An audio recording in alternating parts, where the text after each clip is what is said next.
I want a divorce. Divorce. There's no reason for us to remain married. And for the first time in 3 months, my husband spoke. Ever since we tied the knot, he became this demeaning jerk, always taking cheap shots at me. And the cherry on top, he hadn't uttered a word to me in the past 3 months. Oh, is that so? Fine by me. Let's divorce. I don't need to use this wife. He sneered as he replied, "Since you suggested it, we won't be dividing any assets." Agreed? You're surprisingly compliant. But how pitiful, a divorced woman with no savings or a family. You'll be all on your own. And with that, I walked out, leaving my sneering husband behind. But not long after we divorced, he couldn't stop himself from constantly calling me. I'm Violet, a 28-year-old working homemaker. I met my then-husband David through a mutual friend. David, a diligent employee at a leading travel agency, was kind-hearted and treated me really well. I wasn't exactly seasoned in the love department, so I fell for him hard and we started dating. After 3 years together, he popped the question, "Violet, will you marry me? I promise to make you happy." Thank you, David. I'm over the moon. I tears streaming down my face, and he gently said, "We need to break the news to your mom. I hope she'll be thrilled. I bet she will be. Her only child is getting married after all. I grew up in a single-parent household. My parents split up when I was just 4, and from what I gather, my mom left with me in tow. My father is a bit of a blur. I haven't seen him even once since they parted ways. I remember him as a kind man. I never broached the subject of their split because it's clear my mom doesn't like to talk about it. I never prodded her for more information. Ever since, it's just been my mom and me. She raised me on her own. Our life was humble, but we had each other's backs as a mother-daughter team.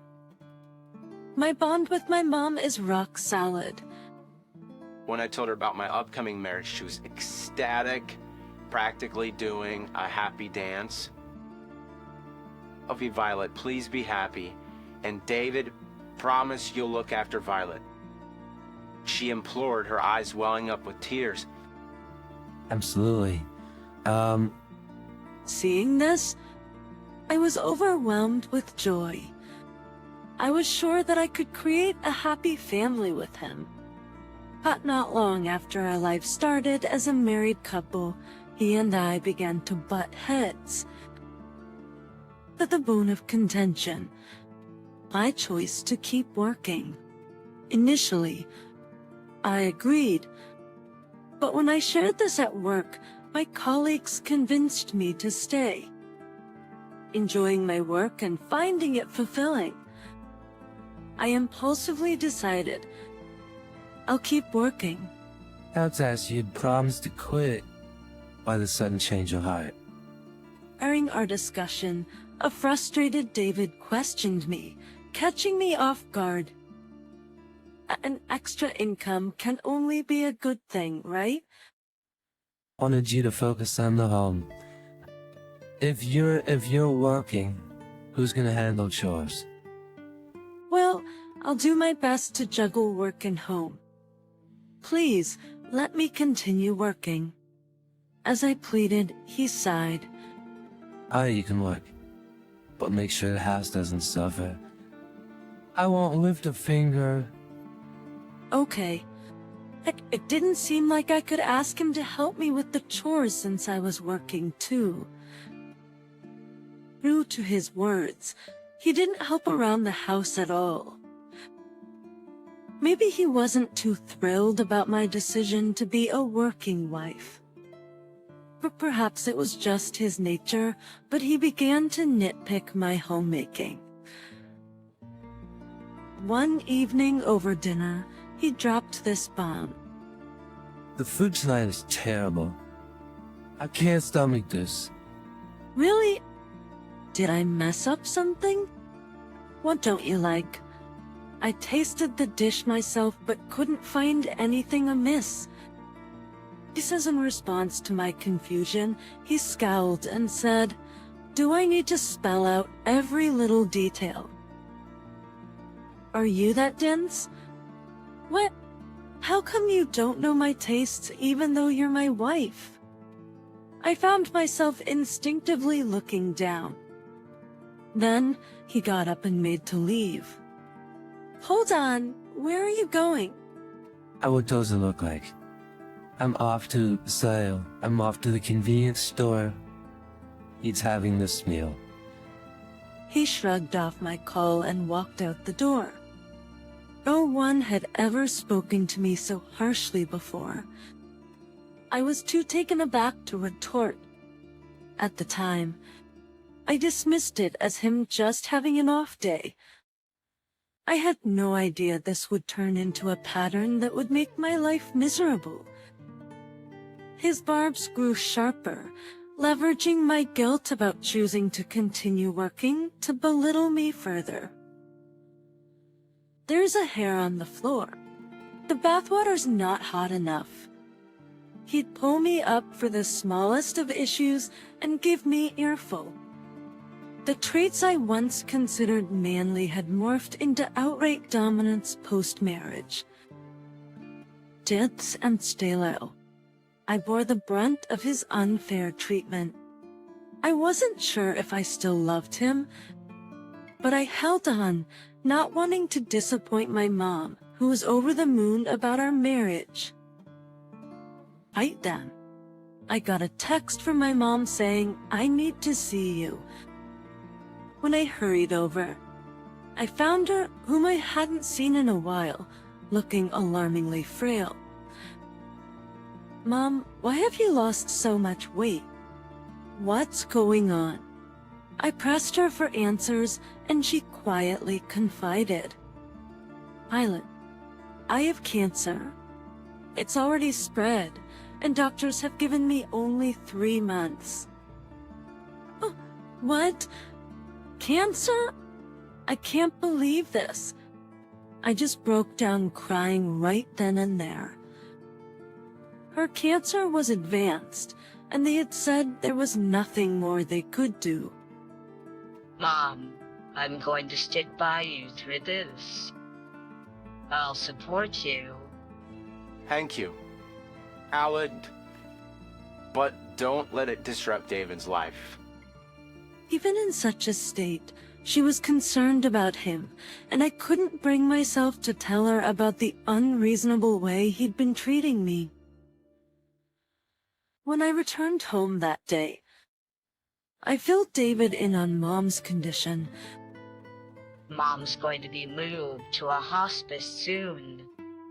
I'll need to spend some time at the hospital to take care of her. David, appearing completely unfazed by the news, retorted, "What about your job and the chores?" I'll manage my work, but as for the housework, I could use some help. He scoffed. So you couldn't manage housework, kept your job, and now you have time to tend to your mom, huh? Right? She's... And you expect me to help out? Give me a break. He knows and you'll keep up with the chores like I always... I was dumbstruck by his response. I had hoped that he would be a bit more understanding, given that a family member was seriously ill. If you slack off on the chores, there'll be hell to pay. He warned me, remembering my frail mom's words, "Don't let it trouble David's life." I could only nod in acceptance. But from then on, my life became a whirlwind. Stealing time to visit Mom in the hospital. I was barely keeping up with the chores. Seeing her grow weaker each day was heartrending and made it even harder to focus on the house. 2 weeks after I started my hospital visits, David called me out. Pathsons, hey Violet, Tom's side is the tender. My shirt isn't ironed. It's true that the shirt he was holding hadn't been ironed. Sorry, I've been hardly sleeping. I'll iron it now. I did me excuses. He shouted at me and I instinctively recoiled. Excuses? I'm also worn out from taking care of Mom. As I responded through my tears, he snipped coldly. So your mom's more important to you than her husband, huh? Yeah. But Mom has terminal cancer. The way of you full of excuses, such a disappointment. It's probably because you were raised by a single mother. His harsh words left me speechless. He looked at me with a contemptuous glance. Oh, talking to you is just a waste of time. From that moment, he stopped responding to anything I said. In fact, he started ignoring me entirely. No matter how hard I tried to communicate, he wouldn't respond. Even my everyday greetings of have a good date and welcome home were dismissed with a sigh. Living like this, my spirit started to break. Being berated was hard, but being ignored like this, like I didn't even exist, was even more crushing. I finally broke down crying in my mom's hospital room. What's the matter? That one. Nothing. Mom, I'm sorry. Violet, Tom here.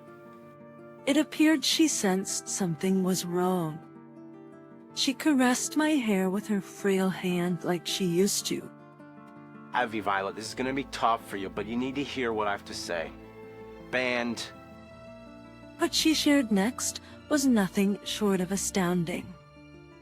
In her revelation, and even though I persevered with my domestic duties, in time, he started quietly discarding the meals I prepared. Being at home was a constant knot in my stomach. The only respite was the time spent in the hospital with my mom. However, that solace didn't last. After a long struggle with illness, she finally succumbed. After handling the hospital formalities, I returned home to inform David. I've texted you this, but my mom passed away. He offered no response. The funeral's in 2 days, and I need to start preparing. Again, he ignored me, heading off to another room. It was evident he had no intention of attending the funeral. I was at my breaking point. The continuous neglect, his callous comments, and now his absence at my mom's funeral. I can't stay in this marriage. That was the moment I resolved to divorce him. But there was another pressing task. In my funeral attire, I proceeded to the funeral home. The day after my mom's funeral, I tried to communicate with David, who continued his silent treatment. I need to discuss something important. As expected, he ignored me. I want a divorce. Plan is divorce? But for the first time in 3 months, he spoke. Yes, I can't continue with you anymore. Now that my mom is gone, there's no reason for us to remain married. Well, okay, I'll divorce you. I don't need a useless wife like you. He retorted with a smirk. since you suggested it, we won't be dividing any assets. Agreed.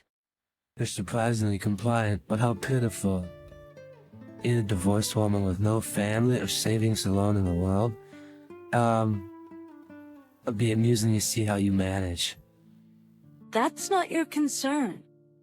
My lawyer will be contacting you. Ignoring his derisive grin, I left him with my lawyer's business card. I gathered my things and I moved out that day. A month later, as was my routine, I was praying in front of my mom's portrait in my new house.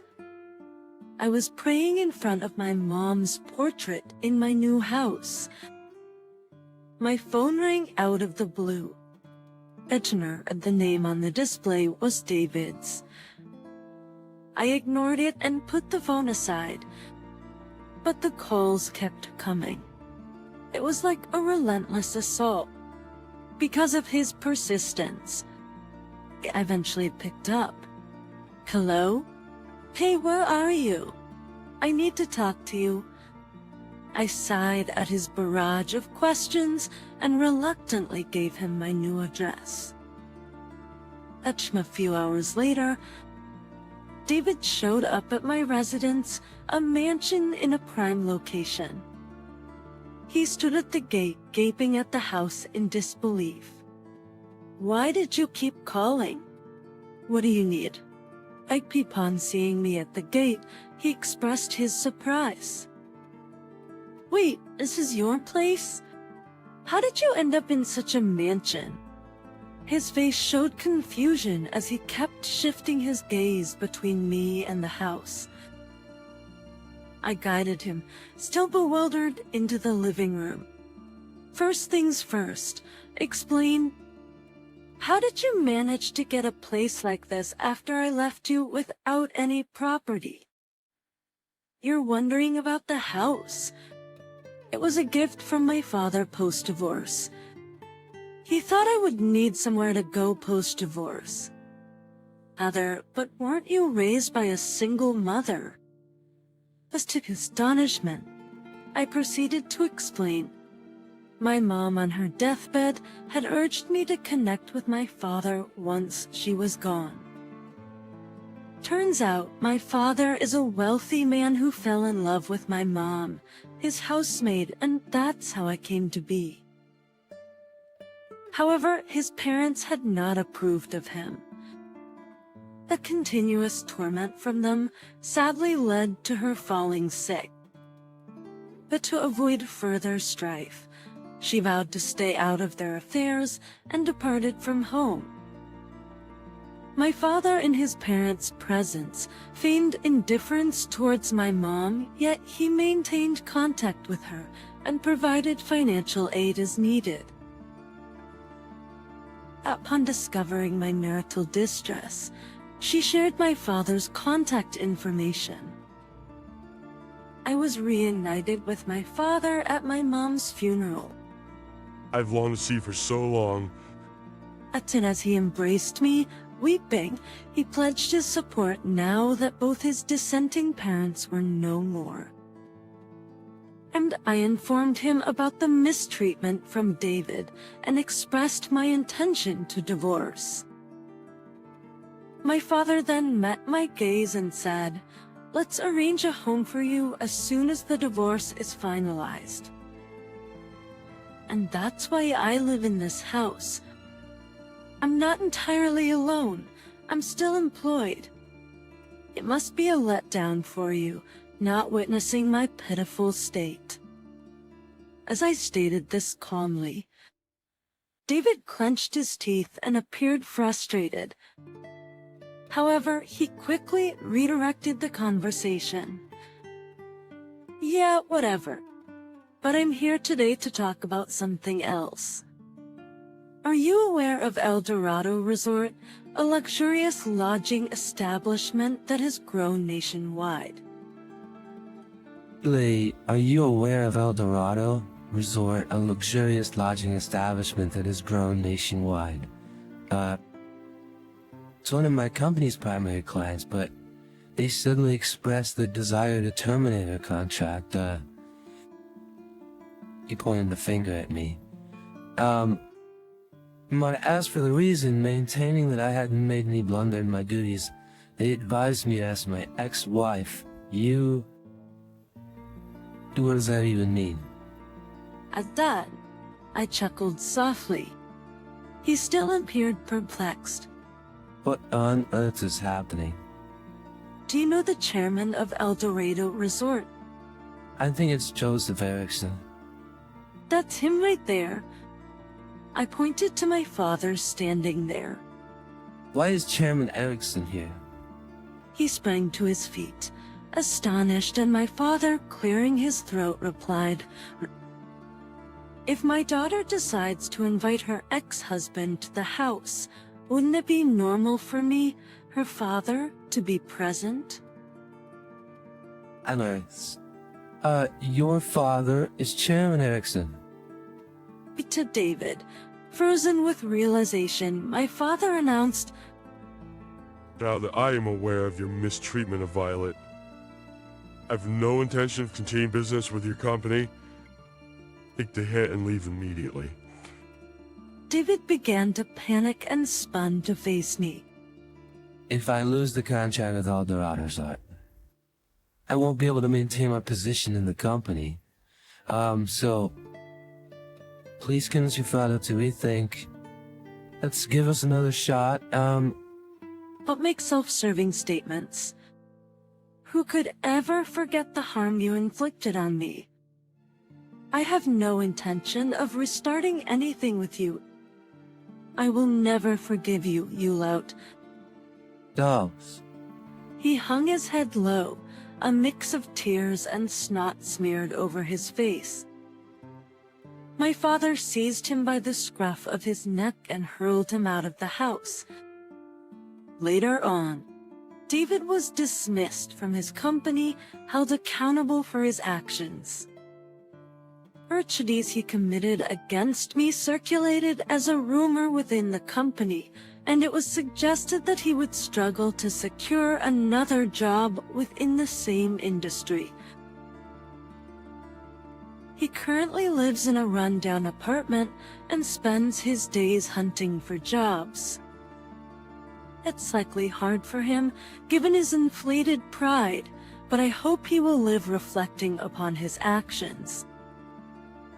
As for me, I live in the mansion gifted by my father and work hard every day. I share a healthy relationship with my father.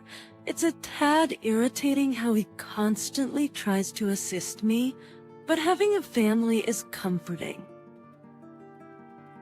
Recently, my father proposed a matchmaking meeting with a subordinate who's favored within his company.